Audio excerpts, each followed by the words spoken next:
Om Shanti. Good morning. साकार मुरली 29 नवंबर 2023। बाबा का मीठा मीठा लेटर हम मीठे मीठे बच्चों के मीठे मंथन के लिए। मंथन शुरू करने से पहले सुख के सागर शिव बाबा की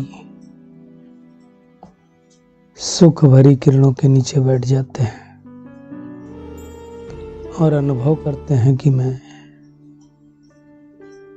सुख स्वरूप आत्मा हूं, सुख के सागर की संतान हूं।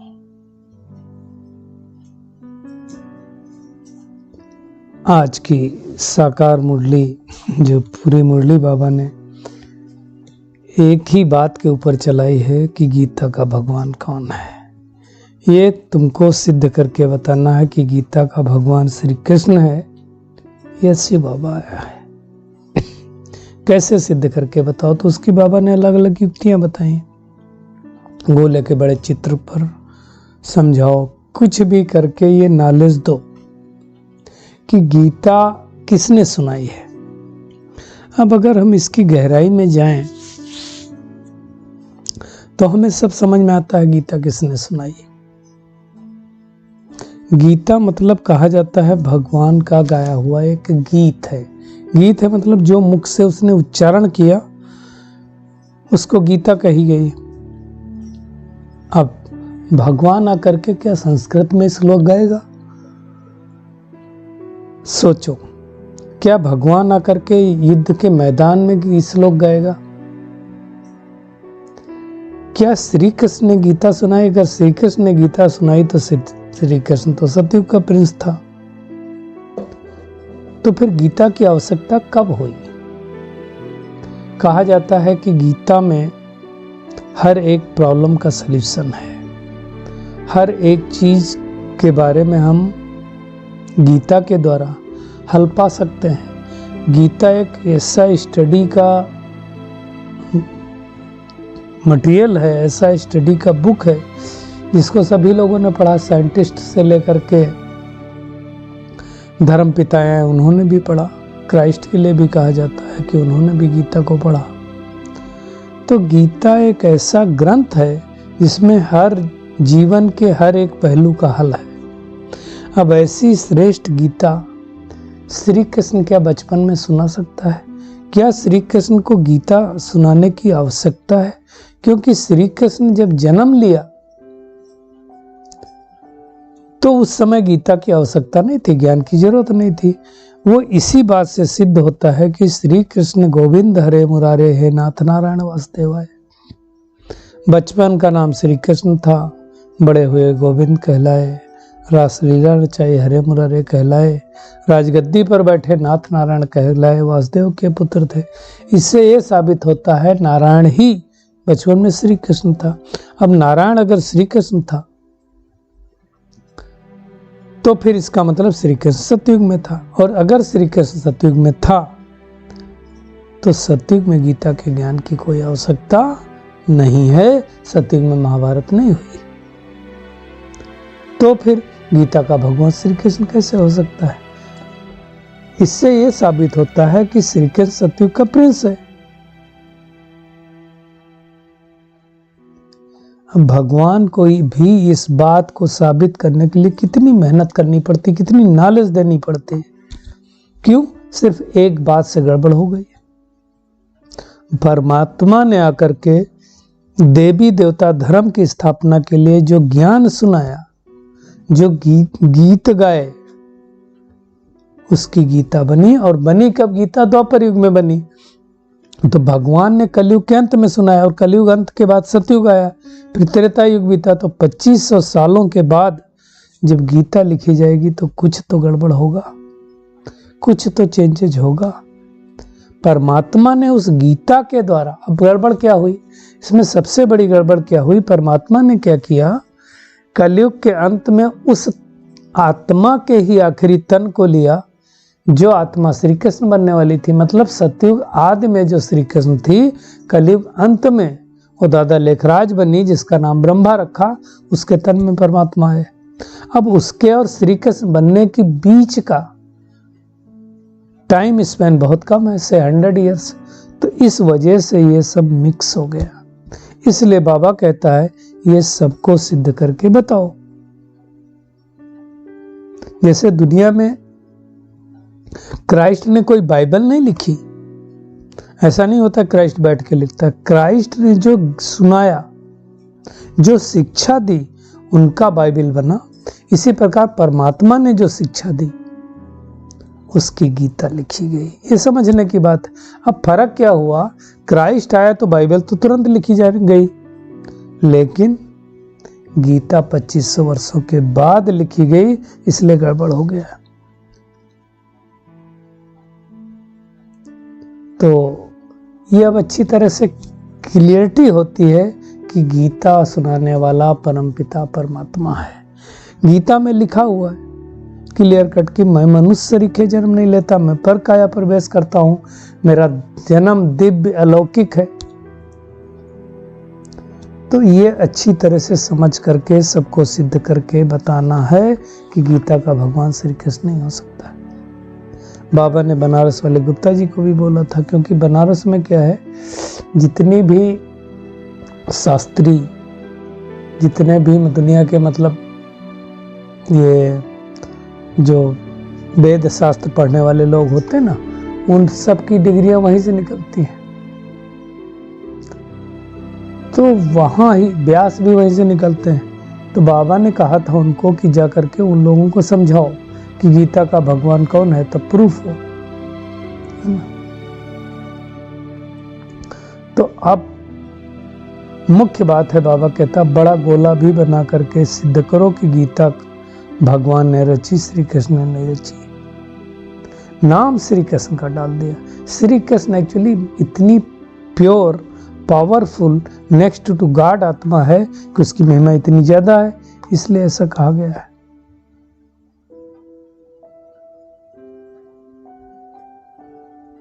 अब क्रिश्चियन और क्राइस्ट दोनों एक ही राशि हैं, तो कहते तो हैं क्रिश्चियन ने रीस की श्री कृष्ण के धर्म से। तो कहा तो जाता है कि श्री कृष्ण की जो नीति है, जो चूंकि गीता का भगवान श्री कृष्ण को भारत में कह दिया, तो कृष्ण की जो नीति थी, उस कृष्ण की नीति को क्रिश्चियनों ने, मतलब क्राइस्ट ने कहते हैं अपनाया, और कृष्ण नीति हो गया क्रिश्चियनिटी। इस तरह से क्रिश्चियनिटी का उत्पत्ति हुई। कहा जाता है क्राइस्ट तो यहाँ आए थे और बहुत दिनों तक कश्मीर में रह के गीता का अध्ययन किया था, तो कृष्ण की नीति से क्रिश्चियनिटी हुआ। तो ये सब बातें बाबा आकर के समझाता है। वास्तव में सबसे पहले परम पिता परमात्मा ने कलयुग के अंत में गीता सिखाई। राधे कृष्ण तो सतयुग में थे। तो किस्मत, इसका मतलब बनाने वाला कौन है? परम पिता परमात्मा।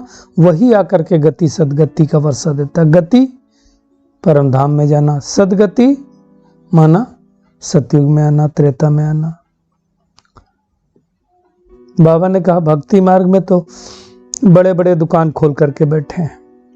बाबा ने क्लियर कहा हुआ, जब तब वेद शास्त्र आदि के अध्ययन से मैं किसी को मिलता नहीं हूँ। तो इस समय बाबा ने कहा सृष्टि 3 धर्मों पर टिकी हुई। मेन जो धर्म है देवी देवता धर्म, उसकी तो टांग टूटी हुई, बाकी सब धर्म है वही नहीं है। आप देखो देवी देवता धर्म नीचे का है नहीं इतना, फिर आपका इस्लाम धर्म निकला, बौद्ध धर्म निकला, क्रिश्चियन धर्म निकला, वो सब है मुख्य मुख्य धर्म, चौथा धर्म है ही नहीं। तो भगवान आकर के बातों को समझाता है। बाबा ने कहा अंधों के आगे बहुत बड़ा आईना है कि गीता किसने सुनाई, किसने गाई। अब ये बात कौन समझा सकता है? वो आत्मा ही समझा सकती जिसकी अवस्था बहुत ऊंची होनी चाहिए, स्थिर होनी चाहिए, हर्षितमुख होनी चाहिए, अचल डोल होनी चाहिए, तो बाबा का शो कर पाएंगे, तो बाबा का परिचय दे पाएंगे। हर आत्मा नहीं दे सकती। और उसके लिए क्या करना पड़ेगा? बाबा कहता अपनी बुद्धि और विचारों को शुद्ध बनाओ, स्वच्छ बनाओ, जिससे हम श्रीमत को यथार्थ रीत से धारण करके बाप का नाम वाला कर सकें। हर कोई नहीं ये कर सकता है, तो मेहनत करनी है। बाबा ने कहा दुनिया में तो रामायण गीता जो बैठ करके सुनाते हैं तो वो कितना नशे से सुनाते हैं। शास्त्रों में तो जाने क्या क्या प्रलय भी लिख दी। बाबा कहता प्रलय याद कह करके भी कितना रोला कर दिए। प्रलय नहीं होती, सृष्टि परिवर्तन जरूर होती है, बाकी पानी पानी नहीं होता है। थोड़ी आत्माएं बनती, इसलिए लोगों ने कह दिया। तो राजयोग भगवान ही परमात्मा आकर के सिखलाता है, जो गीता का भगवान है वही आकर के ये ज्ञान देता है। इसलिए कहा जाता है ज्ञान सूर्य प्रगटा अज्ञान अंधेर विनाश। तो बाबा ने कहा कि सबको इन बातों को समझाना है। श्री कृष्ण तो भाई सतयुग का प्रिंस है ना, वो यहाँ क्यों आएगा? यहाँ तो परमात्मा को इस सृष्टि पर आना पड़ता, वो भी गुप्त रीति से आता है, ब्रह्मा के तन में आता है। तो ब्रह्मा हो गई माँ, परंतु वो गुप्त है। एक्चुअली फिर जगदम्बा का नाम बहुत ज़्यादा है। तो ये सब बातें अच्छी तरह से समझ करके समझाने की। अब ब्रह्मा की रात चल रही है, थोड़े दिन बाद ब्रह्मा का दिन होने वाला है। श्री कृष्ण के अंतिम जन्म में परमात्मा ने उनको अपना रथ बनाया। ये दुनिया में किसकी बुद्धि में नहीं है, ये बातें भगवान ही आकर के समझाता है। तो हमें क्या करना है, ये बातें दूसरों को समझाना है। तो आज का होमवर्क एक तो ये है कि सबको सिद्ध करके बतलाना है कि गीता का भगवान कौन। और दूसरी बात, अपने बुद्धि को, विचारों को इतना स्वच्छ बनाओ, इतना साफ बनाओ, इतना शुद्ध बनाओ कि दूर से लोगों को परमात्मा के वाइब्रेशन मिले और जिससे परमात्मा का नाम वाला हो सके। और उसके लिए शुद्ध नशा चाहिए। अवस्था हमारी बहुत अचल अडोल होनी चाहिए, हर्षित मुख होनी चाहिए। आज का बाबा का वरदान है, स्मृति स्वरूप बन, विस्मृति वालों को स्मृति दिलाने वाले सच्चे सेवाधारी भव। वास्तव में खेल ही है स्मृति और विस्मृति का। सतयुग त्रेता हमें स्मृति रहती है कि मैं आत्मा हूँ। द्वापर कलयुग आत्मा की भी विस्मृति और परमात्मा की भी विस्मृति। सतयुग त्रेता में परमात्मा की विस्मृति होती है, लेकिन आत्मा की तो स्मृति रहती ही है। तो बाबा ने कहा अपने स्मृति स्वरूप फीचर द्वारा औरों को स्मृति स्वरूप बनाना, यही सच्ची सेवा है। मैं आत्मा हूँ, ब्रिकुटी सिंहासन पर बैठकर पाठ बजा रही हूँ, ये स्मृति दूसरों को आ जाए हमारे द्वारा, यही तो सच्ची सेवा है। हमारे फीचर्स दूसरों को स्मृति दिला दें कि मैं भी आत्मा हूँ, सामने वाली आत्मा है। हर एक के मस्तक में चमकती हुई ज्योति मणि ही नजर आए, सांप न नजर आए। सांप मतलब देह, नजर ना आए। ऐसी अविनाशी चमकती हुई मणि को देखकर सब देहभान को भूल जाए, अटेंशन आत्मा की तरफ चला जाए। विस्मृति जिनको हो गई आत्मा की, उनको स्मृति आ जाए हमको देख करके, तब तो कहा जाएगा सच्चे सेवाधारी। ये मेहनत का काम है। नहीं तो क्या होता है, हमको सबका शरीर ही दिखाई देता है। देखना है आत्मा, दिखाई देता है शरीर। तो फिर कोई गोरा है, कोई काला है, कोई अच्छा है, कोई बुरा। आज दुनिया की फैशन इंडस्ट्री, कॉस्मेटिक इंडस्ट्री अरबों करोड़ की है। क्यों? इसी बात को लेकर के, देहभान को तो लेकर के है। और भगवान कहता है देहभान को भूल जाओ, देही अभिमानी बनो। तो वही मेहनत करनी है। हर समय चलते फिरते उठते बैठते स्मृति स्वरूप में रहना है कि मैं चमकती हुई ज्योति आत्मा हूं। स्लोगन है, अवगुण धारण करने वाली बुद्धि का नाश कर, सतो प्रधान दिव्य बुद्धि धारण करो। देखिए, हमारे अंदर दिव्यता रूप भी है बुद्धि के अंदर, और अवगुण भी है। तो आप क्या करना, अवगुण धारण करने वाली बुद्धि का नाश करना। और उसके लिए क्या करना है, अवगुण चीजों का न तो चिंतन करना है, न देखना है, न सुनना है। तो धीरे धीरे गुण वाली चीजें सुनेंगे तो हमारे वही संस्कार, वही सबकॉन्शियस माइंड में डेवलप होगा। तो हमारे सद्गुण अंदर आते जाएंगे, अवगुण नष्ट होते जाएंगे और बुद्धि सतो प्रधान बनती जाएगी। यही हम सबको मेहनत करनी है, तब बुद्धि हमारी दिव्य होगी। चलिए परमात्मा किरणों के नीचे बैठ जाते हैं और अनुभव करते हैं, मैं आत्मा अपने विचारों को, अपनी बुद्धि को श्रीमत प्रमाण स्वच्छ बनाने वाली, स्वच्छ बना करके परमात्मा का नाम वाला करने वाली, निरंतर हर्षित मुख रहने वाली, अचल अडोल स्थिर और मस्त आत्मा हूं। गीता के भगवान को स्पष्ट रूप से सिद्ध करने वाली, गीता का सरमोनाइजर शिव बाबा है, इस बात को प्रूफ करने वाली,